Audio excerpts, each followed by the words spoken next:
En Jerusalén, la familia Rasuk lleva más de 700 años tatuando cruces a peregrinos cristianos con el mismo sello de madera. Un acto que, según muchos, debería ser pecado. La prohibición viene de un solo versículo, Levítico 19 y 28. Una cláusula dentro de un código de 613 leyes escrito hace unos 2600 años para sacerdotes en duelo. Pero nadie pregunta si esa cláusula sigue vigente. Y en el año 49 DDC, la Iglesia ya había decidido que no toda la ley antigua seguía en pie. ¿Pueden los cristianos hacerse tatuajes sin pecar? Para responder, hay que leer el versículo completo, no el fragmento que circula en Internet y en los sermones de sobremesa. Levítico 19, 28 dice dos cosas a la vez, unidas en la misma frase. No os haréis heridas en el cuerpo por un muerto, ni imprimiréis en vosotros señal alguna tatuándoos. No son dos leyes distintas puestas por casualidad, sino un solo mandato con dos gestos hermanados. El destinatario tampoco es la humanidad entera ni cada cristiano futuro. Es el pueblo de Israel, reunido al pie del monte, recibiendo una instrucción para su tiempo, su geografía y sus vecinos concretos. Entender eso cambia cómo se debería leer cualquier mandamiento suelto del Antiguo Testamento. La pregunta correcta nunca es ¿qué dice la frase?, sino ¿a quién se la dijeron y por qué? Ese destinatario específico casi nunca aparece cuando se cita el versículo hoy, en redes sociales o en la sobremesa. Casi nadie menciona la primera mitad, la de las heridas rituales por un muerto, ni por qué el legislador la puso primero, o por qué esa herida y el tatuaje aparecen en el mismo mandato, como una sola costumbre, y no dos gestos unidos por un trasfondo funerario. Esa omisión no es un detalle menor de traducción. Es la señal de que la historia detrás del versículo se perdió camino al púlpito dominical, reducida a una advertencia suelta contra la tinta, despojada del mundo antiguo que le daba sentido. Ese contexto no es un tecnicismo académico. Es la diferencia entre una ley que te habla a ti hoy y una que le habló a otra gente, en otro momento, sobre otro problema. Esa historia perdida empieza en el Monte Carmelo. Primero de Reyes 18 describe a los profetas de Baal cortándose el cuerpo con espadas y lanzas, sangrando ante una multitud, gritando durante horas, tratando de invocar a su Dios frente al profeta Elías mientras el altar seguía sin encenderse. Eran 450 profetas de Baal, según el propio texto, convocados tras 3 años de sequía que había vaciado los graneros de Samaria. No es un gesto espontáneo ni un accidente aislado. Los pueblos cananeos que rodeaban a Israel practicaban cortes y marcas en la piel al llorar a sus muertos, una forma de duelo ligada a sus creencias sobre el más allá, sus dioses y el destino del alma tras la muerte. Moabitas y amonitas, vecinos directos de Israel al otro lado del río Jordán, practicaban ritos funerarios casi idénticos, documentados también en tablillas ugaríticas del siglo XIV a.C., halladas en la costa siria. El Código de Santidad, capítulos 17 a 26 de Levítico, existe para trazar una línea entre Israel y las naciones vecinas, en un momento en que la identidad religiosa del pueblo estaba lejos de asegurada. Levítico 19 por sí solo contiene 37 versículos distintos, y el bloque completo abarca 10 capítulos escritos, según buena parte de la crítica bíblica moderna, durante o poco después del exilio en Babilonia, hacia el año 587 a.C. Cada prohibición de ese bloque cumple la misma función: marcar fronteras visibles en el cuerpo de cada israelita, en su plato, su ropa y su calendario.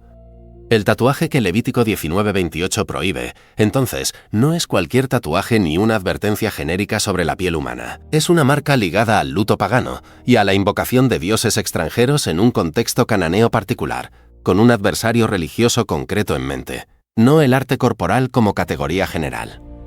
Esa marca pagana, sin embargo, comparte página con reglas que ningún cristiano moderno asocia con el pecado. 2 versículos antes, Levítico 19:19 prohíbe con la misma autoridad mezclar 2 tipos de tela en una prenda. Un versículo después, Levítico 19:27 prohíbe recortar las puntas de la barba. Nadie revisa la etiqueta de su camisa buscando fibras mezcladas antes de vestirse, ni consulta ese capítulo antes de ir a la peluquería un sábado, y nadie los llama por eso cristianos descuidados. Esa distancia entre lo que el texto pide y lo que la gente vive se repite en casi cada capítulo del Antiguo Testamento, no solo en Levítico 19.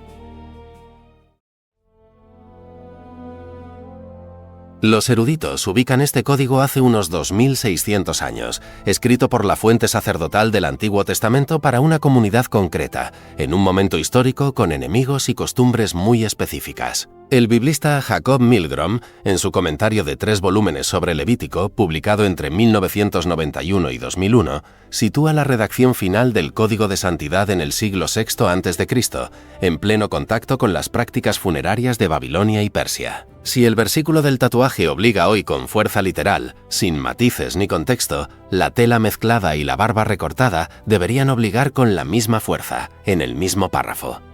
Casi nadie vive así, ni siquiera quienes citan el versículo con más convicción. Y ahí, para quien alguna vez leyó el capítulo entero en lugar del versículo suelto, el argumento empieza a resquebrajarse por su propio peso. Ese resquebrajamiento tiene una explicación más amplia. Levítico 19:28 no vive aislado del texto que lo rodea. Es una cláusula dentro de un código de 613 leyes, y ninguna cláusula decide por sí sola si sigue vigente sin mirar al resto del código. La tradición judía cuenta exactamente 613 mandamientos, los mitzvot, repartidos por toda la Torá, cubriendo desde el culto en el templo hasta la vida cotidiana, desde qué comer hasta cómo vestir. Entre ellos están las leyes de alimentos puros de Levítico 11, que prohíben el cerdo y el marisco sin excepción, y los rituales de sacrificio animal que sostenían el culto del templo de Jerusalén durante siglos. Levítico 11 enumera con precisión 10 animales terrestres permitidos, entre ellos la vaca y la cabra, y prohíbe explícitamente el camello, el conejo y el cerdo por no rumiar o no tener pezuña hendida. El propio templo de Jerusalén, según Flavio Josefo, llegó a sacrificar más de 250.000 corderos en una sola Pascua antes de su destrucción en el año 70 después de Cristo. Casi ningún cristiano practicante sigue esas leyes hoy de forma literal, y eso no es un secreto ni una hipocresía escondida. Nadie evita el camarón en un restaurante por obediencia bíblica, ni lleva un cordero al altar los sábados, ni se lo exige a su pastor. Si el argumento contra el tatuaje se apoya únicamente en la autoridad literal de la ley mosaica, sin ninguna distinción, ese mismo argumento debería obligar también en la dieta y en el sacrificio animal, con el mismo peso. Casi nadie lo aplica así. Esa inconsistencia no es un tecnicismo teológico. Es el corazón del problema que este documental intenta desenredar y obliga a preguntarse qué convierte a un mandamiento en norma eterna y a otro en costumbre de época. Ese problema tiene, de hecho, una fecha de nacimiento dentro de la Iglesia primitiva.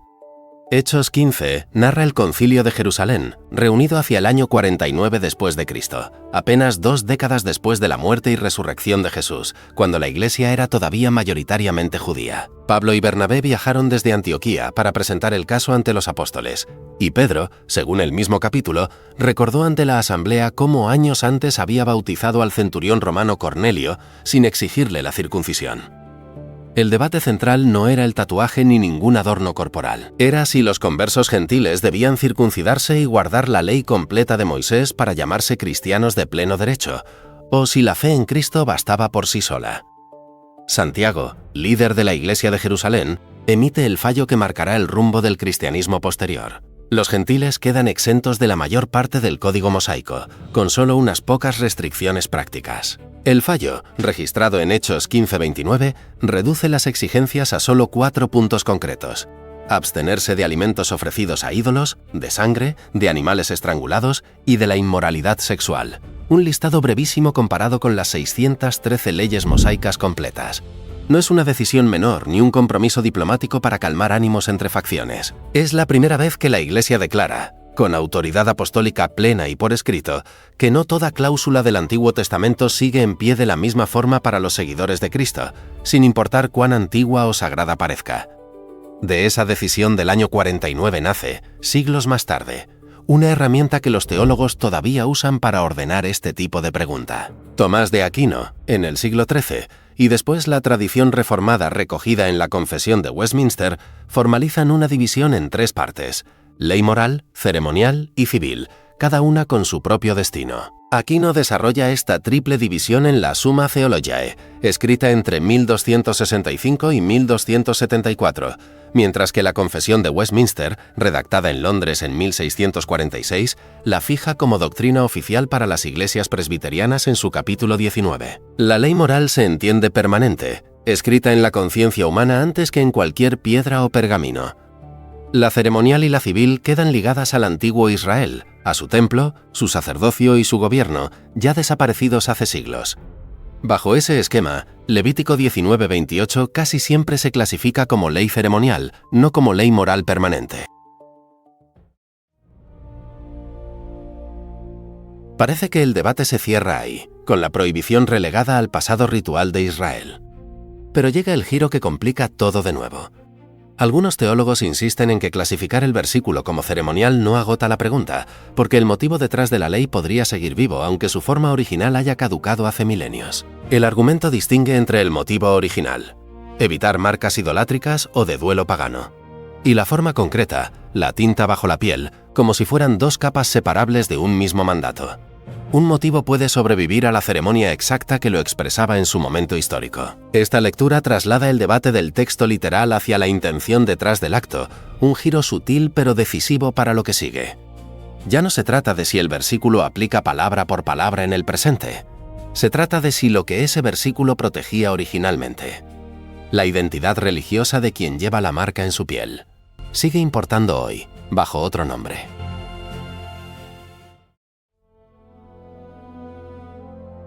Ese giro hacia el motivo no es solo teoría de seminario. Hay siglos de práctica cristiana viva que lo confirman en la calle, no solo en los libros de teología. Los cristianos coptos de Egipto tatúan una pequeña cruz en la muñeca interior, muchos desde la infancia, una tradición que se remonta siglos atrás y que ningún concilio cristiano ha condenado jamás como pecado. En Jerusalén, la familia Rasuk lleva 27 generaciones, más de 700 años, tatuando cruces a los peregrinos que llegan agotados y descalzos a Tierra Santa tras caminar la Vía Dolorosa. Wasim Rasuk, guardián actual del oficio familiar, trabaja hoy junto a la puerta de Jaffa y calcula que marca a unos 5.000 peregrinos cada año. Usan sellos de madera tallados a mano, algunos con más de 500 años, transmitidos de padre a hijo, para marcar el diseño exacto en la piel antes de aplicar la tinta. Ninguna de estas comunidades interpreta su tatuaje como ofensa contra Dios ni como transgresión que deba confesarse. Lo interpretan, al contrario, como una confesión pública de fe grabada en el cuerpo, lo opuesto a la marca pagana de duelo que Levítico condenaba en su origen. Si esa cláusula antigua sobre el duelo pagano puede convertirse, con el tiempo, en una cruz de fe tatuada durante generaciones sin objeción, el peso real del debate ya no está en el propio Levítico. Se mudó a otro texto que ambos bandos reclaman como propio, con la misma convicción. 1 de Corintios 6, versículos 19 y 20, llama al cuerpo templo del Espíritu Santo y recuerda a los creyentes que fueron comprados por precio, ya no dueños absolutos de sí mismos. Un lado usa este pasaje para argumentar que tatuar el cuerpo lo profana sin remedio, que un templo sagrado no se raya ni se perfora por capricho estético o moda pasajera. El otro usa el mismo pasaje para lo contrario, que un tatuaje puede honrar a Dios precisamente porque expresa fe, gratitud o identidad, no rebeldía ni vanidad vacía. El mismo versículo, citado con la misma sinceridad en ambos casos, termina sosteniendo las dos posiciones sin resolver nada por sí solo. Ese contraste es la prueba más clara de que el problema nunca estuvo únicamente en el texto que se cita. Esa señal apunta hacia otro lugar de la Biblia, uno que Pablo escribió pensando en este tipo de desacuerdo sincero entre creyentes de buena fe. Romanos 14 trata los asuntos disputables de conciencia entre cristianos y deliberadamente no impone una regla rígida para todos, dejando espacio a la conciencia individual. El criterio que emerge de ese capítulo, aplicado al tatuaje, distingue entre imágenes idolátricas u ocultas y símbolos de fe como una cruz sencilla, un versículo o un nombre grabado en la piel. El mismo acto físico, la aguja y la tinta entrando en la piel, cambia de sentido según la intención detrás de él. Identidad de pandilla, adicción o pura rebeldía llevan a un tatuaje. Memoria de un ser querido, fe personal o gratitud llevan a otro completamente distinto, aunque el procedimiento sea idéntico. La forma externa puede ser idéntica en los dos casos. El motivo interno nunca lo es. Y esa misma cláusula del Código Antiguo sigue generando hoy veredictos distintos según quien la lea y desde qué tradición. El Catecismo de la Iglesia Católica habla de la mutilación del cuerpo como algo a evitar con prudencia, pero no menciona el tatuaje directamente ni lo prohíbe jamás por su nombre en ningún párrafo.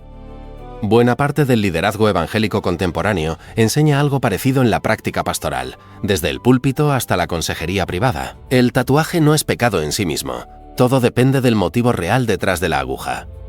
Ciertos movimientos conservadores y de santidad, en cambio, mantienen la prohibición citando Levítico 19:28 de forma estrictamente literal, sin ninguna de las distinciones históricas que acabamos de recorrer. 3 lecturas distintas de un mismo texto antiguo, 3 conclusiones pastorales conviviendo en el mismo cristianismo, y ninguna ha logrado convencer del todo a las otras 2. Ninguna de las 3 tradiciones se considera hereje de las otras.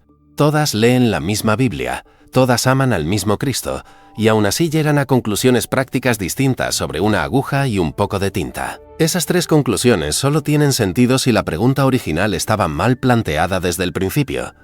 Nunca fue realmente sobre qué dice el versículo palabra por palabra en hebreo antiguo. La pregunta real, la que casi nadie se hace en voz alta, es ¿qué principio detrás de ese versículo sigue aplicando 2600 años después?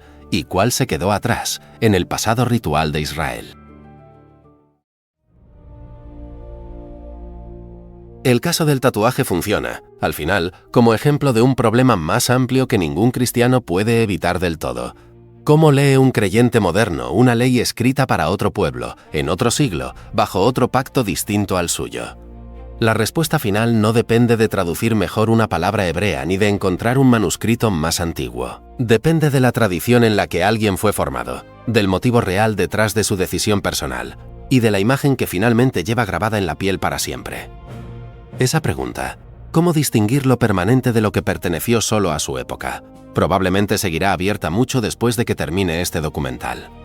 La tinta, al final, siempre fue lo de menos. Neo ESL y tinta, ESL motivo. Levítico 19:28 fue siempre una cláusula dentro de un código antiguo de 613 leyes, nunca una sentencia universal escrita para cualquier piel en cualquier siglo futuro. Nada de esto convierte la decisión en trivial. Se trata de tinta permanente, una decisión que un creyente lleva en la piel el resto de su vida, y por eso merece más que un versículo repetido sin contexto. La familia Rajuk sigue tatuando cruces en Jerusalén hoy mismo, con el mismo sello de madera que usaron sus antepasados hace 700 años, y nadie serio los acusa ya de pecar por ello. ¿Dónde trazarías tú la línea entre una marca que honra la fe y una que la traiciona? Cuéntanos tu postura en los comentarios, sin miedo a estar en desacuerdo con el vecino de banca. Y si este recorrido te ayudó a ver un versículo conocido con otros ojos, dale like y suscríbete para el próximo debate.